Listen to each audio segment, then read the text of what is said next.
Wimbo, tadi Anda sempat mengatakan diperlukan pihak lain untuk bisa menjaga kestabilan rupiah.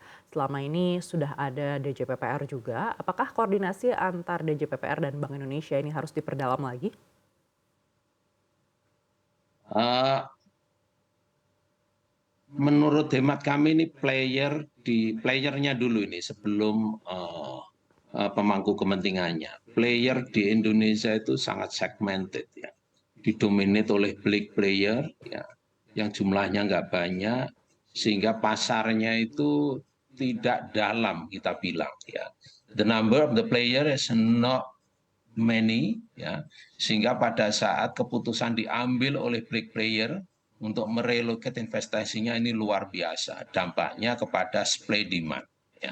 Ini adalah basic yang sebenarnya struktural yang harus diperbaiki, struktur pasarnya yang istilahnya harus dalam ya. Nah, ini harus di-create ya, player-player domestik yang besar, dan ini mestinya kita mempunyai player-player yang besar yang barangkali kita bisa stimulate dengan player yang oleh BUMN lah, di proxy oleh BUMN. Ini penting sekali sehingga nanti pasarnya menjadi dalam ya, tidak segmented, sehingga pada saat terjadi interest rate differential yang jangka pendek yang mungkin karena hanya time lag ini tidak menimbulkan relokasi investasi ke negara lain yang cukup besar. Volatility ini hanya terjadi itu penyebabnya, dan ini terjadi berkali-kali, bukan hanya sekarang aja. Lantas, bagaimana merespon? Sebenarnya respon yang paling baik, supply demand itu juga direspon oleh pasar. Ya, otoritas itu hanya backstop aja. Ya, bank sentral maupun otoritas lain ya, market stabilisator lain yang dimiliki pemerintah itu hanya backup, backstop ya, apabila memang pasar tidak bisa merespon accordingly berkaitan dengan supply demand yang tidak balance ya. Dan ini untuk fully balance akan enggak, di pasar tidak akan pernah ada itu. Ya, dan disitulah biasanya kesempatan para pedagang untuk mengambil kesempatan ya, untuk mengambil margin pada saat pasarnya memang terjadi gap yang cukup besar. Ini adalah struktural yang harus diperbaiki. Saya rasa kalau komunikasi antar otoritas ini, saya rasa kita punya platform komunikasi yang sering dilakukan melalui paling tidak secara insiden itu dilakukan dan secara rutin juga dilakukan. Saya rasa mungkin miskomunikasi, saya rasa mestinya nggak akan terjadi itu ya.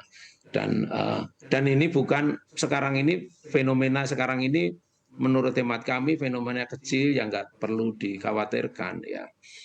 Justru faktor-faktor lain fundamental tadi ya, yang bagaimana credibility kita ke depan, bagaimana ekonomi kita ya, untuk menunjukkan bahwa kita fundamental kuat ya.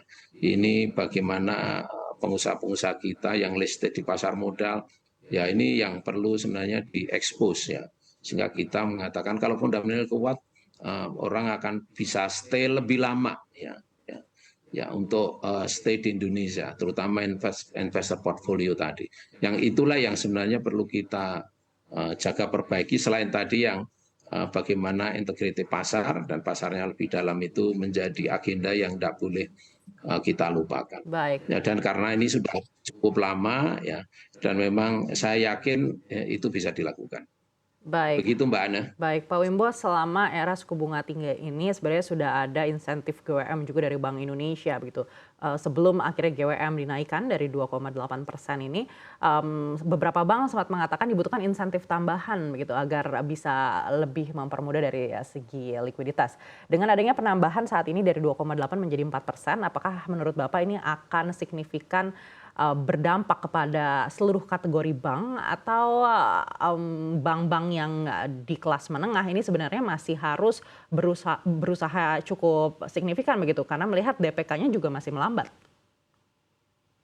Oke, begini anak ya, ini kalau fenomena likuiditas ya, di pasar menurut hemat kami tidak kekurangan ya, karena meskipun DPK melambat ya, ini kan masih cukup loan to deposit juga masih ruangnya cukup besar ya, dan juga ini nanti mendekati akhir tahun biasanya ini DPK akan naik lagi. Ini adalah siklus yang biasa terjadi. Kaitannya dengan likuiditas tadi, insentif GWM ini adalah aksesoris saja ya untuk memberikan bumbu penyedap ya bagi para terutama perbankan ya,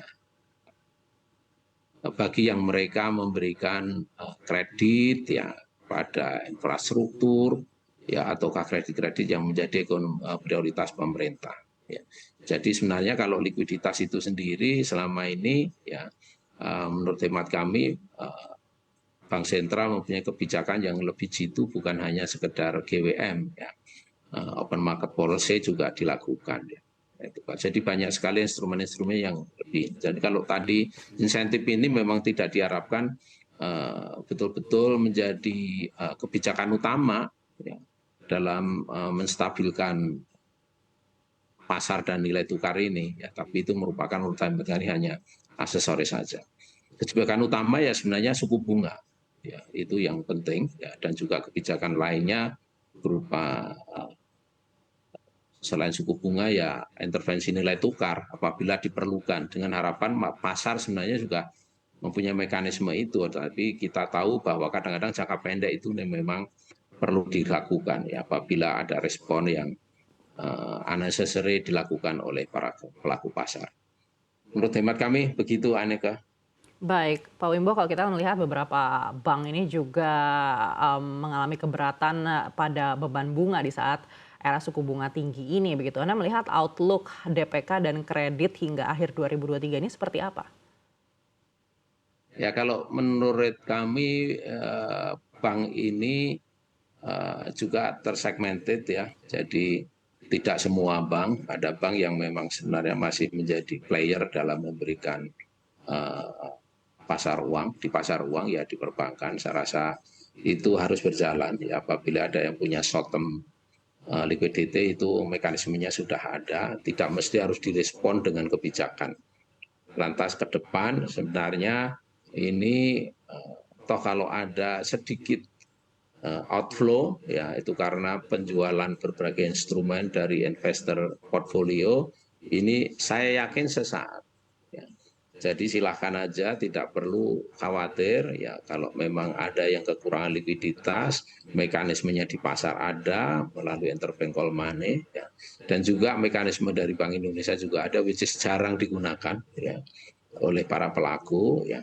Jadi itulah sebenarnya instrumen-instrumen yang diciptakan untuk menutup gap jangka pendek. Saya rasa tidak akan, toh kalau sementara ini ada investor yang merelocate portfolionya keluar, itu tidak akan lama, akan balik lagi. Ya, tentunya bagaimana Bank Sentral merespon dengan situasi ini, saya rasa mempunyai pengalaman yang cukup berhasil sebelumnya. Jadi menurut hemat kami ini fenomena jangka pendek ya. Jadi dan ini juga barangkali ini quarter terakhir ya. Quarter terakhir itu biasanya nanti itu akan cepat reda di akhir tahun. Ya, karena di akhir tahun biasanya banyak sekali Baik. likuiditas yang masuk. Baik, Pak Wimbo, kita menunggu seperti apa FOMC meeting di akhir Oktober nanti. Ekspektasi Anda seperti apa dan juga ekspektasi respon Bank Indonesia? Saya rasa kami lihat memang akan terjadi kenaikan suku bunga ya. Berapa kali ya, ada yang memperkirakan 1 kali, 2 kali, tapi kemungkinan bisa juga bagaimana kalau memang 1 kali kurang akan dilakukan lagi ya untuk menurunkan inflasi ini. Ya, dan ini bagaimana ekspektasi dari pasar ya terhadap bagaimana merespon, jangan ada terjadi respon yang negatif terhadap relokasi para investor global tadi ya, sehingga kita harapkan tenang, dan tentunya ini adalah saya rasa hanya liquidity gap jangka pendek aja ya. Nah, sehingga nanti mekanisme pasar di dalam negeri bagaimana ini bisa berjalan dan bagaimana Bank Sentral bisa meredakan situasi likuiditas ini ya, yang menurut hemat kami ini short term ya, tidak perlu khawatir, dan Bank Sentral mempunyai alat-alat yang jitu untuk melakukan itu.